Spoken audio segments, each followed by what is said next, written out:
welcome to Draft Dreams, an Inside the Birds presentation profiling NFL draft prospects chasing their big dreams. I'm your host, Andrew DiCecco from InsideTheBirds.com, and with me today, Michigan linebacker Michael Barrett. Michael, how are things? It's going pretty good, man. Can't complain. How are things with you? Can't complain. Draft can't get here soon enough, just as I'm sure it's going through your mind, but it's been an eventful cycle. How about that? Yeah, most definitely, man. I'm glad it's, coming to an end, with the crazy process, everything that's been going on. A week out, feel great. Glad that it's finally coming to an end, to be honest. So what have the past few weeks been like for you? It's been kind of slower since like pro day and combine is over with. But yeah, like just been kind of training, trying to stay keep my body kind of ready, football shape. Kind of going from transitioning from doing track practice or training to just going back and getting into football shape. So recently I've just been doing like interviews with a couple of coaches and just been kind of training. So you went from the national championship through the whole pre-draft process, pro day and all that. Have you ever felt like you haven't had a chance to really reflect on the journey? Not really, honestly. I feel like this has been my week that I've had, my couple weeks, 2-3 weeks that I've had to kind of slow myself down and kind of give myself a break of, because the process isn't gonna stop here. It's just only getting started, to be honest. So, just kind of taking this time these last couple weeks to, just settle everything down, kind of reflecting on everything that's happened, kind of reflecting on what's going forward, and just kind of get my mind right for the rest of my career. I have to hear from your perspective. What was the national championship like for you? The whole experience, the sights and sounds. It was beautiful, man, like a dream. Being on that stage in that environment, seeing those logos, that you always see on TV. All the fans being there, piling the stadium. Yeah, like it was picture perfect. Just kind of being in that environment, everyone going crazy. Michigan fan base runs deep, so they're gonna always show up. So great experience, to be able to do, what we set out to do as a team, reflecting on, because after the game, all the guys came over and, just talked about, that was something we talked about before the season started. So, where we wanted to be at the end of the season, and we were there. So it was a beautiful moment for real. What was your pro day like? The entire NFL seemed like they flocked to your school to check it out. What was the whole experience like for you? And was it eye-opening as sort of a table setter for what to expect at the next level? Yeah. I mean, it was a great experience, that and the combine. I was coming off of like, banged up from the season, or till right after I got done training. Had just got healthy, pretty much for the pro day, just to go out there and run. But just the whole experience and all, just kind of gave me just that view or that shortcut sight of what they expect in the future. But now, how did you balance what you were going to do versus the risk reward with your injury? How did you determine how you're going to handle it? I kind of just played it how I felt it. I didn't want to risk any setbacks, especially at this point of where I am, of everything that I've kind of put into, being in this moment. I didn't really want to risk taking any step back. So it was a slow process, kind of throughout the whole training process, from the combine and the bowl games and all of that. Just kind of taking it slow and just being able to strike at the right moment, just being able to, know my body and know, if I'm good enough, how it feels, and what I was good enough to go out there and do. Now, you led a decorated career in Michigan, a 6-year career in Michigan, and we're going to get into that. But first, I want to talk about the beginning of your draft journey, Michael, and that started in Valdosta, Georgia, if I'm not mistaken. What was the climate like, the football ecosystem like as you were coming up as a young player? Yeah, Valdosta, Georgia, that's where I'm from. It's a huge football town. They call it Wintersville. The Valdosta High School, that's the most winningest high school in the country. So it's like the Michigan of of high school football. So yeah, it's huge football down there. So kind of grew up in it. My uncle, he played out of Valdosta, so kind of grew up watching football. And I grew up playing quarterback, believe it or not. So came out as a quarterback, played quarterback down there, and yeah, no, it was a good experience. The fans they love it. We football is down south is different. That's what I can say. So it's just it's taking like real life or death down there, So it was good. It was good going, growing up in it, being able to, have that experience to strengthen me and get me ready for, playing in big moments and big time games. And yeah, it was great.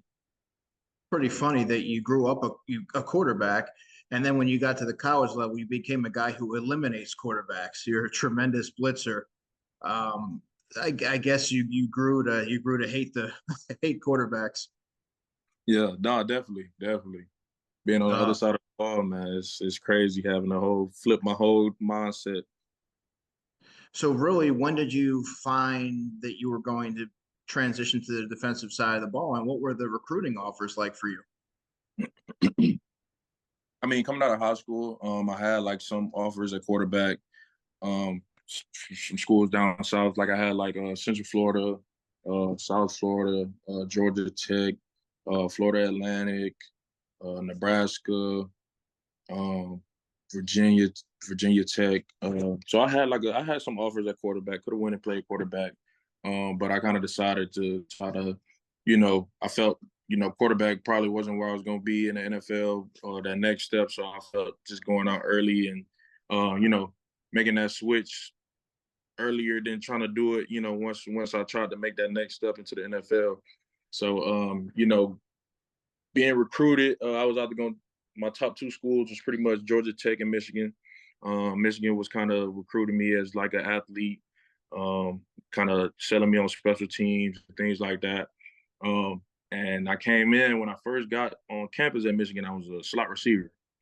Uh, so I was there for like 2 weeks, and then the defense coordinator, Coach Brown, he called me down to the facility and put me through like Viper drills, and that's like our hybrid linebacker safety position, like the Jabril Peppers position. And he was like, "Yeah." So that's kind of when I changed to that Viper. I was there for most of the summer camp, and then I think we had like some injuries that year, so they moved me back to receiver. Then I moved to running back. Then I moved to Wildcat quarterback for like a week. Then back to receiver. Then back to Viper to finish the year off. And so then I played Viper for 2 years, and then we changed defenses, changed schemes, and then that's when I moved to play inside backer. So a Wow. lot of moves. Is there ever a part of you that sort of, obviously everything worked out, but you're like, man, looking at how receivers are getting paid right now, did you ever like, man, I wish I would have just stayed there and saw it through? Uh, to be honest, being 5'11", 220 receiver probably wasn't gonna work out. So I mean, I feel like I'm in a good position, but I mean, hey, the way they're getting paid, I love to be out wide, catching some balls. You mentioned that you played and you were spent some time in the running back room. Were you? I assume you were there when Ben Van Sumeren was there, right? Mm-hmm. Yep. Yeah, he's an Eagles linebacker, and I covered the Eagles, so it's kind of crazy to see his transition. But for you, Michael, what was the process like shifting from an athlete that sort of was able to do a lot of different things to becoming a primary linebacker? What was the focus? Like, how did that all pan out? I mean, I played a little linebacker in high school. Like my sophomore year, I started linebacker varsity, so I had a little experience at linebacker. But kind of moving inside from that like safety linebacker hybrid position, it took a little while. Just kind of learning like the footwork and the hand placement, and really just being able to, get used to being in the box playing against O lineman, having to strike O lineman every play, and coming downhill. So it was really just getting out of that mindset of being like a safety, being like a DB pretty much. That kind of was the first hump I had to get over. Then it was just kind of the technical aspects of it, just being able to really focus in on, my craft, really, digging in, learning the defense, learning, everything that's around me, what's going on, instead of just knowing my position. Because at linebacker, like you have to really run the whole defense. You have to know what the O line is doing, have to know what the secondary has going on. So just really being able to take over the defense and be able to run it. Are you able to recall at what point in your career the light went on and you weren't thinking as much and you're able to play free? Yeah, I would say halfway through the 2022 season. Not this past season, but the season before. I was kind of just, it kind of clicked, of just I really know this, I know what's going on. And I was playing faster, playing freer, and you know, playing more instinctual, which I feel like is one of my, biggest traits, honestly, just my instincts in the game. But yeah, probably halfway through that season, just being able to recognize offenses, kind of know what's going on, and being able to attack. You mentioned your size, 5'11", I believe you're 233. Obviously, it's a position that's typically you see lengthier type of players. How were you able to overcome maybe some of those challenges? You make up for it with athletic traits, but how did you go about mastering the technical aspect to eliminate some of the shortcomings that come with a certain stature that come with the position? Yeah, I mean, I feel like coming from the offensive side, I feel like definitely helped playing linebacker. Just kind of being able to read offense, being able to read run schemes, and just being able to kind of attack accordingly. But like you said, like just being kind of undersized, like it takes just that much more than everybody else. You got to be able to strike harder, got to be able to get off block sooner, and just kind of be able to make people miss. Like you don't have to hit the 350-pound O lineman every play. Like sometimes, you can just make a move and go around them. So just kind of being able to use my tools, be able to use everything that kind of I've been building over these past couple years, with the coaches, Coach Partridge and Coach McDonald, Coach Hilo, and all the coaches I've had over the years that I've just kind of been taking all these small tips from and just kind of using it in my game, and just being able to go win on that block. You're a very effective blitzer, as I mentioned earlier. In my estimation, probably the best blitzing linebacker in the draft. How did you go about refining that area of your game? Just reps.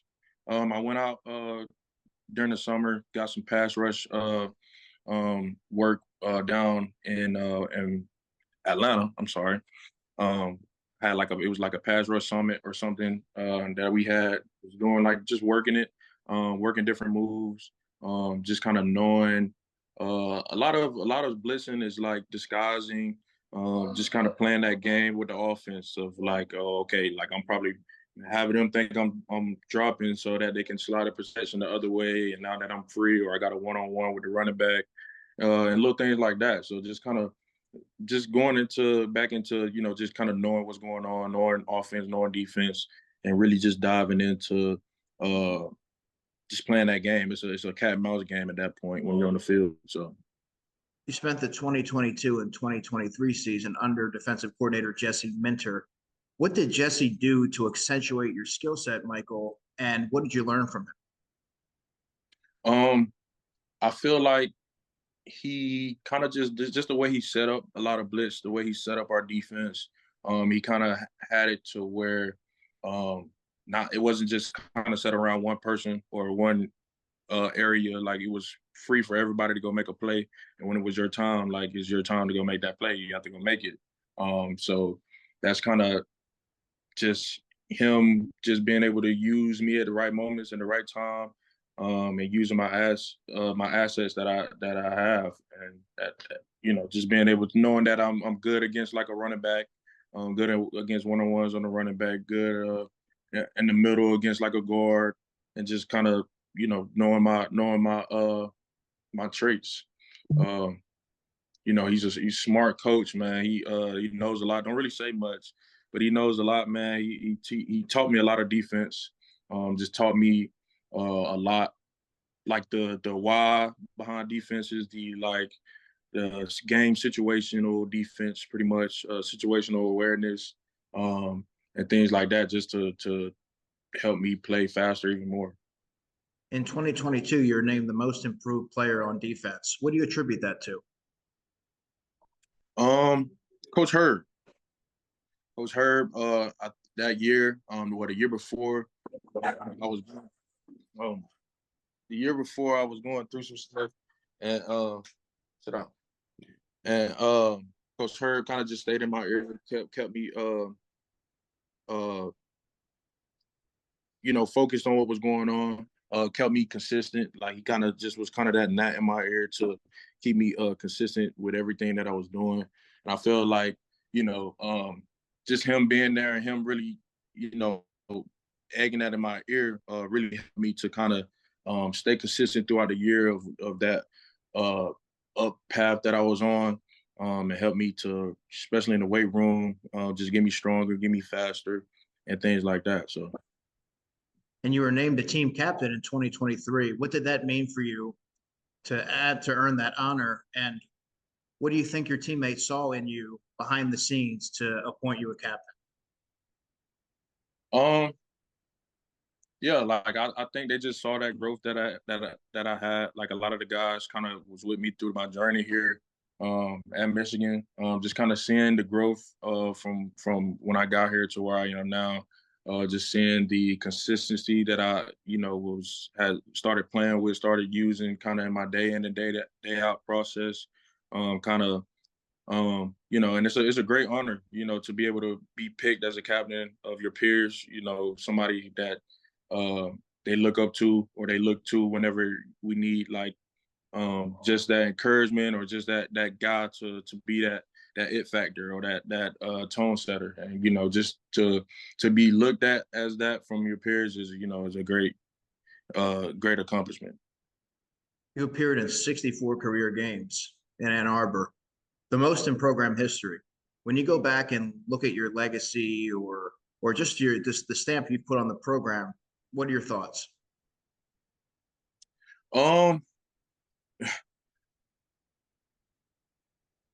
mean, when I think about it, my career, the words that come to my head is those who stay will be champions. And because that's what, Michigan preach all the time. And, just with the ups and downs of my career, didn't really go as smoothly as I want. But like with all the tools and all the networking and connections I've made in my time here, I really just feel like it's a blessing that I ended up, choosing to be here. Coming from South Georgia, couldn't even pick Michigan out on the map before I got up here. So, just being able to be here and to have that degree and to, be a part of something so legendary at such a legendary school has really been a blessing. You talk about the ups and downs, Michael, and how your career didn't necessarily pan out the way that you envisioned.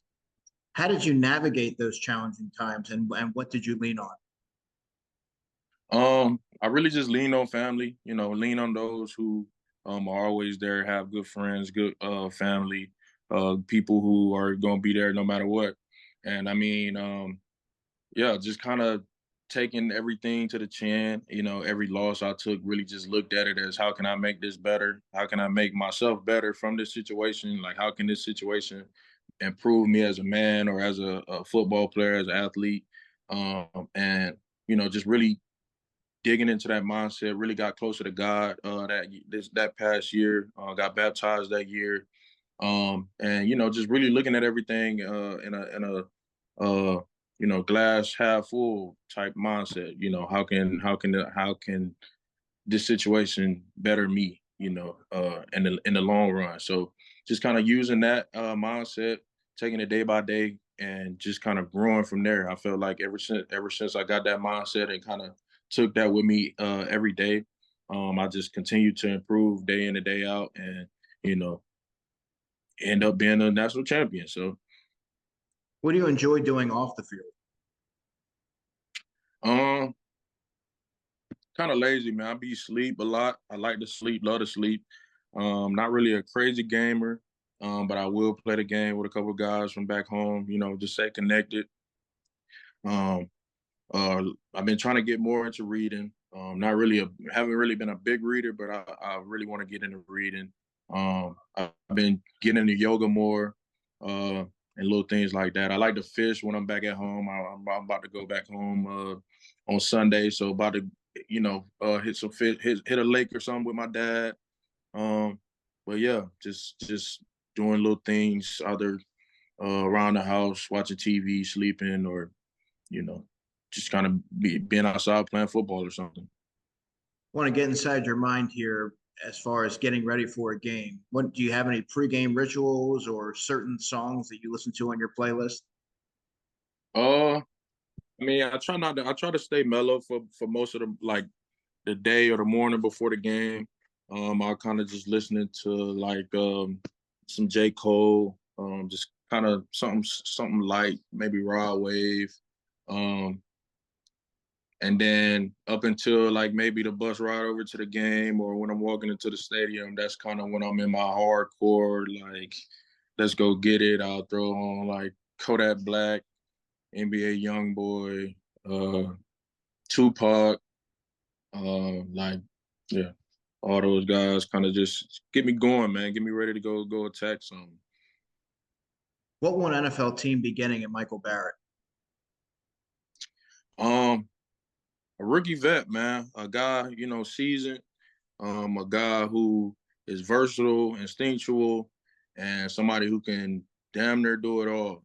Whatever you need me to do, that's kind of what I've kind of been able to bring to a team. Whether it be that special teams guy, that's kind of what I was early on in my career at Michigan, or whether it be that inside backer that's kind of running the defense. So I can be whatever you need me to be, whenever you need me to be it. So just real versatile, real instinctual, and real competitor. Have you leaned on Junior at all as you both are going through this process? Yeah, most definitely, man. We talk all the time. He kind of was a little deeper in than I was. He kind of knew a lot more, so he kind of was uh talking to me a lot just with the process of just the small things behind the scenes that I didn't really too much know about. So we kind of just talk back and forth of kind of the process, how it's going, and what we can do to help each other out. So we definitely lean on each other, and um especially through this process. I want to fast forward to next week. Can you envision what it's going to feel like to get the phone call from some NFL team that tells you where you're going to be playing and what's going to be running through your mind, Michael? Man, I've envisioned it. I probably can't tell you how many times, man, over my life. Uh, it's really just a wait and see moment of kind of how I feel in that moment, because I've thought about whether I cry would be the crier or be like the one be happy and turn jumping up and down. And I'm like, I've had the thought repeat of them in my head over and over for the past 24 years. So it's really just kind of uh, just waiting to see, waiting it out and see. But I can Maybe definitely imagine the moment. maybe you'll end up in Philadelphia with your former with Michigan alum Brandon Graham. Yeah, man, BG, man. I talked to him.